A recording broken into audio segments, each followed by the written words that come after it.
یہ جتنی بھی تفسیر پیش کی جا رہی ہے یہ معالم التنزیل میں ہے اور تفسیر تبری میں بھی ہے اور مستند احمد کی اور نسائی کی میں حدیثیں پڑھ کے پیش کر رہا ہوں. تو پھر اس کے بعد جو مومن ہوتے ہیں ان کی روح کو نکالنے کے لیے اللہ تعالیٰ فرما رہے ہیں کہ وَالنَّاشِطَاتِ نَشْطًا، ایک فرشتے وہ ہیں جو روح کو نکالتے ہیں کھینچ کے. آواز آ رہی ہے نا؟ ایک وہ فرشتے ہیں جو روح کو نکالتے ہیں کھینچ کے، غوطہ مار کے، سختی کے ساتھ. وہ تو ہے کافر کی روح، بد روح، خبیث روح، خبیث بدن کی، کیونکہ وہ نکلنا نہیں چاہتی. وہ اس دنیا کو ہی اپنا مطمع نظر اور اپنا حقیقی گھر سمجھتی ہے. اور اللہ تعالیٰ آگے فرماتے ہیں وَالنَّاشِطَاتِ نَشْطًا، نشطہ کہتے ہیں وہ فرشتے جو گرہ کھولتے ہیں. اور قسم ہے ان فرشتوں کی جو ناشطات ہیں، جو گرہ کھولنے والے ہیں. کیوں کہا گرہ کھولنے والے ہیں؟ کیا معنی ہے اس کا گرہ کھولنے والے؟ جب کوئی چیز کھینچ کے نکالی جاتی ہے تو اس میں شدت ہوتی ہے، تکلیف ہوتی ہے. اور جب کوئی چیز اس کے ڈھکن کو کھول دیا جائے یا اس کی رسی کو کھول دیا جائے یا اس کی گرہ کو کھول دیا جائے تو وہ بڑی آسانی کے ساتھ اس کا منہ کھل جاتا ہے، وہ چیز باہر آنا شروع ہو جاتی ہے. تو اسی طرح بس وہ آرام سے مومنین کی روح کو نکالنے والے فرشتے ناشط آتے ہیں اور کافروں کی روح کو نکالنے والے نازع آتے ہیں. یہ کتنی خوبصورت تشریح ہے قرآن کی کہ اللہ تعالیٰ نے ہمیں حضور کی حدیث سے اس کی تشریح بھی دے دی اور تفسیر بھی بتا دی کہ وہ فرشتے جب روح نکالتے ہیں تو وہ اس وقت کیسے نکالتے ہیں؟ وہ گرہ کھولتے ہیں، وہ پریشان نہیں کرتے. جیسے کہ حدیث میں آتا ہے کہ مومنین کو جب روح کے نکالنے والے فرشتے ملک الموت ایک ہی فرشتہ ہے جو سب کی روح نکالتا ہے، حامان، قارون، نمرود اور ابو جہل اور شداد، سب کی روح نکالنے والا فرشتہ ایک ہی ہے. لیکن اس کے ساتھ اس کی جماعت ہوتی ہے. اور یہ ایک لمبا طلب، ایک تفصیل طلب واقعہ ہے حدیث میں کہ وہ اپنا سانس کھینچتا ہے اور ہر ایک کے سانس کا کنیکشن ملک الموت کے پاس ہے. اب جن کی روح سختی سے نکالنی ہوتی ہے تو وہ سخت فرشتوں کو ان کے اندر غوطہ خور کرتا ہے، اور جن کے بدنوں سے مومنین کی روح نکالنی ہوتی ہے ان کی گرہ کو کھلواتا ہے.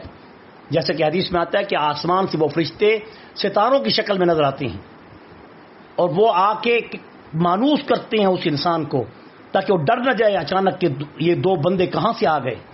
پہلے چمکتے ہوئے ستارے نظر آتے ہیں، قریب قریب آتے آتے آتے آتے یہاں تک کہ جب وہ مانوس ہو جاتا ہے وہ بڑی خوبصورت شکل اور جنت کے خوبصورتی کو اور جنت کے نعمتوں کو ساتھ لے کے آتے ہیں. جیسے کوئی بچے کو مٹھائی دے کے کہتا ہے کہ یہ لو بیٹا یہ ٹافی کھاؤ تو وہ بچہ بھاگتا ہوا آ جاتا ہے.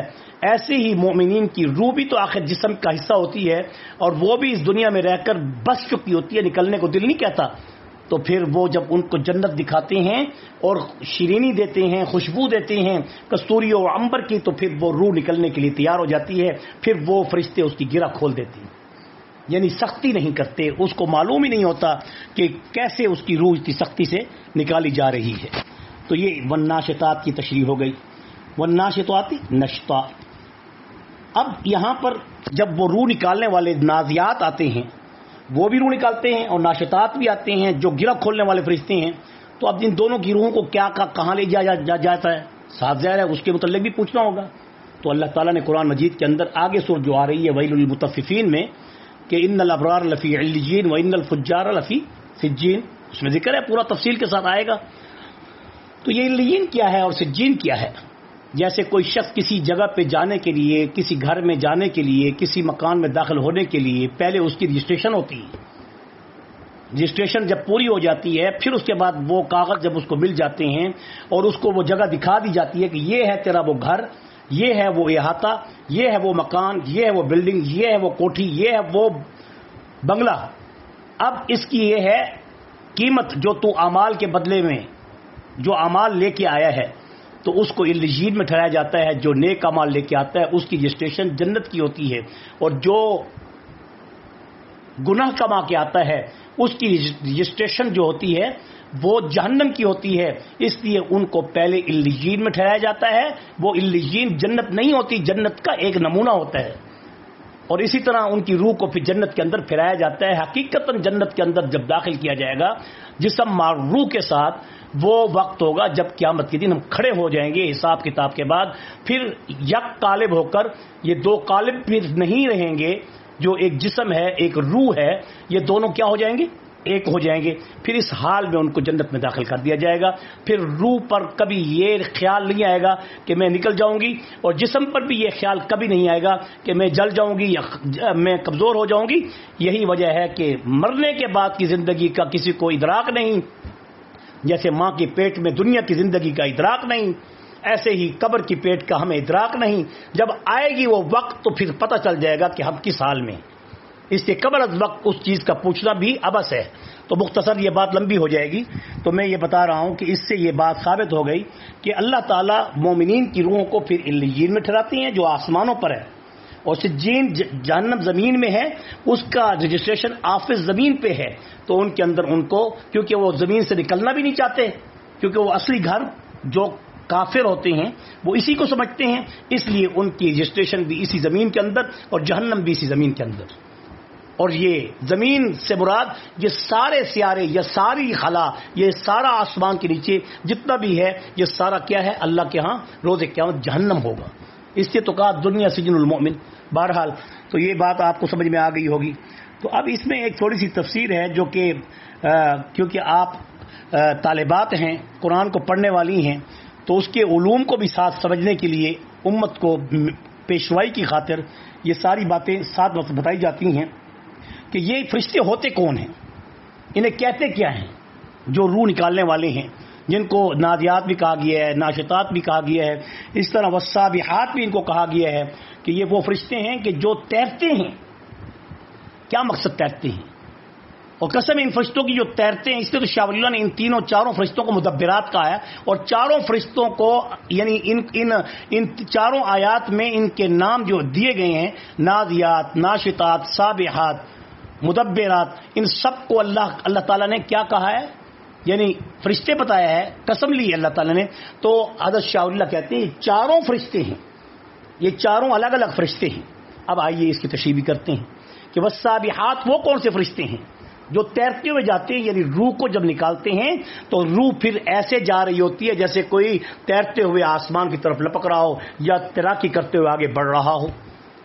یعنی خوشی کے ساتھ وہ آگے بڑھتی ہے، لپکتی ہے. یعنی یہاں یوں سمجھے مانا کہ مرنے والے کی روح کو جب نکالا جاتا ہے تو تیرتی ہوئی آگے بڑھتی ہے. صرف تیرتی ہوئی نہیں، پھر فرمایا فالسابقات سبقا، وہ تیزی سے بڑھتی ہے آگے کی طرف اور دوڑتی ہے. کیوں؟ اپنے اس مکان کی طرف جو اس کو دکھایا جاتا ہے، اور کہتی ہے کاش کہ یہ مجھے پہلے دکھایا جاتا، میں نے کیوں دل دنیا میں لگا کے رکھا ہوا ہے. فسوف ترى اذا انكشف الغبار افرس تحت رجلك حمار. تو یہی وہ روح ہے جس کو جنت کا نقشہ دکھایا جاتا ہے. تو تیرتی ہوئی نکلتی ہے جو مومن ہوتی ہے، اور بھاگتی ہے تیزی کے ساتھ اگر مومن ہوتی ہے. اس لیے مومنین کے جنازے دوڑتی ہیں. یہ غلط نہیں ہے، یہ قرآن کی آیت کی تفسیر ہے کہ مومنین مومنات کی جب روح نکل جاتی ہے ان کے بدن جو ہے سخت اضطراب میں ہوتے ہیں کہ جلدی ہمیں اپنے مقام تک پہنچایا جائے. اس لیے جلدی دفنانے کا حکم ہے، کیونکہ قرآن کہہ رہا ہے فالسابقات کہ وہ بھاگنے کی کوشش کر رہی ہیں، اور کافر کی روح تو کہتی ہے کہ مجھے مت لے جاؤ. اس لیے ان کے جنازے بھاری ہو جاتے ہیں. یہ کوئی روایت حدیث کی نہیں ہے، لیکن اس کی تشریح میں تفسیر ضرور آ سکتی ہے کہ فالسابقات سبقا، کہ ان کی روحیں سبقت کرتی ہیں. تو لازم بات ہے جو جنازہ جائے گا تو روح اس کی سبقت کرے گی تو وہ بھی پیچھے جائے گا، وہ بھی بھاگے گا، دوڑے گا، کہ تعلق تو اس کا قائم رہتا ہے. جسم کا اور روح کا تعلق تو قائم رہتا ہے، چاہے وہ جسم جل جائے، گل جائے، سڑ جائے، اڑ جائے، آخر کوئی نہ کوئی اس کا ڈی این اے کا ایک نقطہ تو زمین کے اوپر رہے گا. اور ایک دمچی جو ہے جس کے بارے میں حضور کی صحیح حدیث ہے کہ جو انسان کی پیچھے یعنی دمچی جس کو کہتے ہیں، جہاں پر انسان کی ہڈی جو نیچے والی ہوتی ہے، وہاں سے ایک دمچی جو ہے وہ کبھی بھی ختم نہیں ہو سکتی. اور سائنس اور میڈیکل نے اس کو آج پروف کیا ہے کہ ایٹم بم بھی اور بڑے سی بڑی ہیٹ بھی اس ذرے کو جو دمچی کے اندر ہے اس کو جلا نہیں سکتی. یہ وہ ڈی این اے ٹیسٹ ہے کہ جس میں ساری سٹوری انسان کی بند ہوتی ہے، کہ جس سے ایک عام انسان کو آج اللہ نے یہ طاقت دی ہے کہ وہ ڈی این اے ٹیسٹ سے کلوننگ کر سکتا ہے، کوئی چیز بنا سکتا ہے، اسی جیسا انسان تیار کر سکتا ہے۔ نعوذ باللہ، اگرچہ اس کی اجازت نہیں ہے اور یہ اللہ کے ساتھ یہ بھی مقابلہ ہے، لیکن اللہ نے ان کو اشارہ دے دیا ہے کہ تم ہمیشہ کے لیے نیست و نابود نہیں ہو گئے۔